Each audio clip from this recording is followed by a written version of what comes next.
श्री आदिनाथ भगवान की, वर्तमान शासन नायक श्री महावीर भगवान की, संत शिरोमणि आचार्य भगवान गुरुदेव विद्यासागर जी महाराज की, परम पूज्य आचार्य श्री आजो सागर जी महाराज की, परम पूज्य मुनि श्री ईश्वर विश्वोत्थ सागर जी मुनि महाराज की।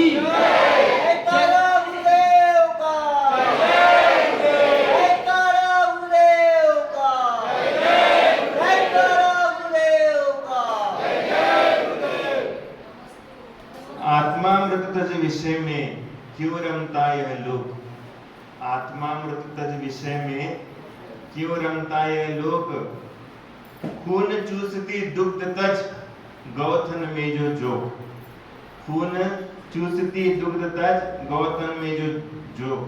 बताते हैं कि सभी के शरीर में आत्मा विराजमान है, लेकिन उस आत्मा विराजमान होने के बावजूद भी उस आत्मा को पहचानने की इच्छा नहीं है। सभी के अंतरंग में वो आत्मा बैठी है और वो आत्मा को प्राप्त करने के बाद सभी संसारी व्यक्ति सुखी बन सकता है, सभी अपने दुखों को हरण करते हुए हमेशा हमेशा के लिए सुखी बन सकता है, लेकिन उसको प्राप्त करने का पुरुषार्थ करना नहीं चाहते और उसको प्राप्त करना छोड़ करके दुनिया के सारे पुरुषार्थ करने में सभी संसार के जीव लगे हैं, लेकिन आत्मा को प्राप्त करने का पुरुषार्थ संसारी व्यक्ति करता नहीं। जैसे उदाहरण दिया कि गाय के थन होते हैं और गाय के थन में जोक लग जाती है, हाँ? वो जोक क्या करती है, अब गौ माता के थन में दूध रहता है, लेकिन वो दूध को पीती नहीं है, वो तो खून को पीती है। क्या पीती है? खून को पीना चाहती है। उसी तरीके से संसारी व्यक्ति जो है, वो संसारी व्यक्ति आत्मा को प्राप्त नहीं करना चाहता है, वो शरीर के माध्यम से जो सुख मिल रहा है उस सुख को प्राप्त करना चाहता है। ये सबसे बड़ी दुर्घटना है जीवन में, हाँ? और ये सबसे मूर्खता है, और ये मूर्खता जब तक नहीं छोड़ोगे तब तक आप जीवन में कभी खुश नहीं होंगे, कभी भी खुश नहीं होंगे।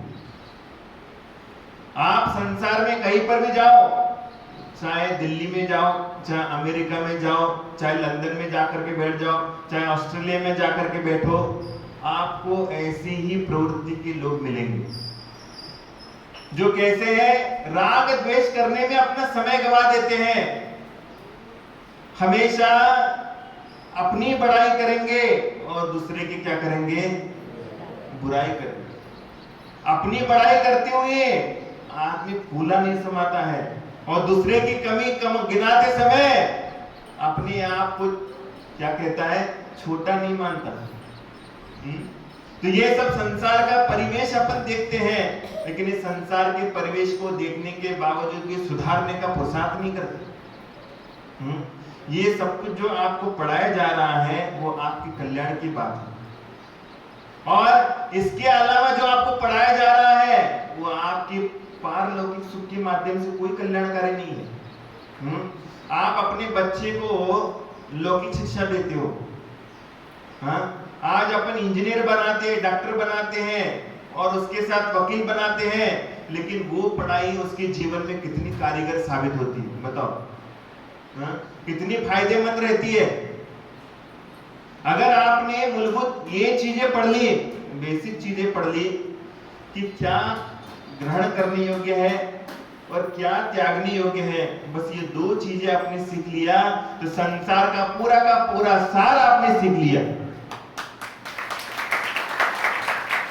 क्या ग्रहण करना है, क्या छोड़ना है, यही सीखना है अपन को। और ये सीखोगे तो वो पढ़ाई पढ़ने के बावजूद भी तुम्हारे लिए ये पढ़ाई पढ़ने से तुम्हारे जीवन में अतिशय घटित हो जाए, तुम्हारे जीवन का मूल्य बढ़ जाएगा, तुम्हारा सम्मान बढ़ जाएगा, तुम्हारी इज्जत बढ़ जाएगी, तुम्हारी शोहरत बढ़ जाएगी। लेकिन यहाँ की पढ़ाई तो जीरो और वहां की पढ़ाई में हीरो, तो तुम कैसे सुपर हीरो बनोगे, हाँ? कैसे सुपरस्टार बनोगे? जो व्यक्ति लौकिक पढ़ाई तो बहुत करता है लेकिन आध्यात्मिक पढ़ाई नहीं उसके जीवन में, तो उसका जीवन इज इक्वल टू शून्य, जीरो है। सब कुछ पढ़ने के बावजूद भी तुमने धर्म का ज्ञान अर्जन नहीं किया, आज हम सोचते हैं, पूछते हैं बच्चों को, आप लोग ABCD तो पढ़ाते हो, लेकिन अर्यंत, आदिनाथ, सजितनाथ, संभोनाथ ये पढ़ाते नहीं हो। ये पढ़ने से तुम्हारे जीवन में क्या पाप लग जाएगा? हाँ, आप ABCD, आप बच्चा बोलना सीखता नहीं है, लेकिन उसके पहले अपन क्या सिखाते हैं? ए बोल, ABCD बोल, ये पढ़ाते हैं। लेकिन अपन ये नहीं पढ़ाते आदिनाथ, अजितनाथ, संभोनाथ, ये नहीं पढ़ाते। क्यों? क्यों नहीं पढ़ाते हो? हाँ, जिन जिन बच्चों ने ABCD पढ़ा है उन बच्चों की बुद्धि देखो, और जिन जिन बच्चों ने, जिन जिन माँ बाप ने अपने बच्चों को आदिनाथ, संभोनाथ, अजितनाथ ये पढ़ा है, उन बच्चों की बुद्धि देखो। हाँ, उनके जीवन का शैली देखो।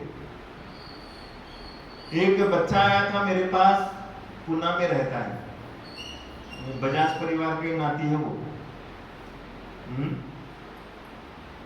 जब अपने लड़के का लड़का होता है उसको बोलते हैं पोता, और अपनी लड़की का जो लड़का होता है उसको बोलते हैं नाती। तो वो उनके लड़की का लड़का है, और उसका वीडियो शायद इतनी अच्छी बात कर रहा था वो। देखो कहां पर रहता है वो, पुणे में रहता है, जहां पर धर्म करना कई लोगों के लिए मुश्किल है, और तुम्हारे मूर्तिजापुर में इतनी सरलता है करने के लिए, लेकिन वो पुणे जैसे शहरों में रह करके भी उसने मेरे लिए एक नहीं 4-4 कहानियां बताई यहाँ पर जैन धर्म की। 4-4 कहानियां बताया उस बालक ने। और तुम्हारे बच्चों को अगर पूछा जाए तो एक को भी मालूम नहीं है क्या ABCD है। ऐसा क्यों? ऐसा परिवेश क्यों है तुम्हारे जीवन में? ऐसी लाइफस्टाइल क्यों है तुम्हारे जीवन में, जहां पर तुम्हारे बच्चों को तुम धर्म का ज्ञान नहीं देना चाहते हो, बस लौकिक पढ़ाई पढ़ाना चाहते हो। और ये लौकिक पढ़ाई पढ़ने के बाद तुम्हारे बच्चे अंत में क्या मिलता है उनको? हाँ, अंत में उनको क्या मिलता है? तुम्हारे लिए लात मिल जाती है और उनके लिए मकान मिल जाता है, यही अंत में हो जाता है। क्योंकि संस्कारहीन व्यक्ति से संस्कारवान व्यक्ति कितना भी मजबूत हुआ करता है। इसलिए हम यहाँ पर संडे के दिन का, रविवार का दिन का जो पूजन आयोजन करते हैं, ये पूजन आपके लिए करते हैं। महाराज जी के लिए पूजा की आवश्यकता है क्या? महाराज जी को पूजन करने की आवश्यकता पड़ती है?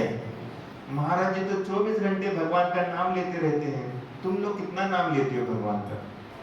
हाँ? कई लोग गवर्नमेंट सर्वेंट है, आज रविवार के दिन एक भी गवर्नमेंट सर्वेंट नहीं जाता ऑफिस में। हाँ? जब तुम्हारे लिए कुछ सीखने की बात आती है तो वो सीखना छोड़ करके तुम अपनी रिश्तेदारी और अपने दुकान के और घर के काम करने के लिए, बैठने के लिए रविवार ढूंढते हो। लेकिन कभी जैन धर्म को पढ़ने के लिए, सीखने के लिए, समझने के लिए रविवार का दिन व्यतीत नहीं करते। हाँ? और ये दिन अगर तुमने यहाँ पर गवा दिया तो तुम्हारे जीवन के सारे क्षण जो है, तुमने करोड़ों रुपए भी कमा लिए तो भी वो सारे जीरो हैं। ये क्षण जो है, ये क्षण तुमने जो पुण्य अर्जन किया और तुमने करोड़ों रुपए गले के ऊपर बैठ करके कमाई करी, वो तुम्हारे सामने जीरो है, जीरो। कुछ भी कमाई नहीं तुम्हारे काम की, और ये तुम्हें अभी भी समझ में नहीं आता। कितना भी बोलो लेकिन तुम्हें समझ में नहीं आता है। इसलिए जब तुम मरोगे ना, तो मरने के बाद तुम्हें समझ में आएगा कि मेरी औकात क्या है, मेरी जगह कहां पर है। हाँ? कितना भी आलीशान महल में रहने वाला व्यक्ति क्यों ना हो, अंत में वो बस 4 पाई पे जाता है। और 4 पाई पे जाता है, और वो 4 पाई काय की होती मालूम है? धर्म, अर्थ, काम और मोक्ष। क्या होते हैं? ये 4 पहिया होते हैं। एक का नाम धर्म है, दूसरा है अर्थ, तीसरा है काम, और चौथा मोक्ष। ये 4 पुरुषार्थ के बलबूते पे वो 4 पुरुषार्थ करते हुए अंत में अपनी यात्रा अर्जन करता है। और अंत में चलने का पुरुषार्थ करता है। लेकिन ये चार पाई के ऊपर, चार खटियों के ऊपर, चार लोगों के द्वारा चलने का मौका चूकते नहीं होने के लिए अकल भी तो नहीं आती है कि कैसे जीना है, हाँ? कैसे रहना है अपने जीवन में, क्या जीवन में आचरण करना चाहिए। अपन बस आलस बनाते रहते हैं, आलसी बने रहते हैं कि आज संडे का दिन है तो क्यों ना हम ज्यादा सो जाए, हाँ? अगर तुम्हारे लिए थकान ही दूर करनी है ना, तो तुम्हारे लिए दिन भर का टाइम पड़ा है ना, सवेरे का टाइम नहीं पड़ता।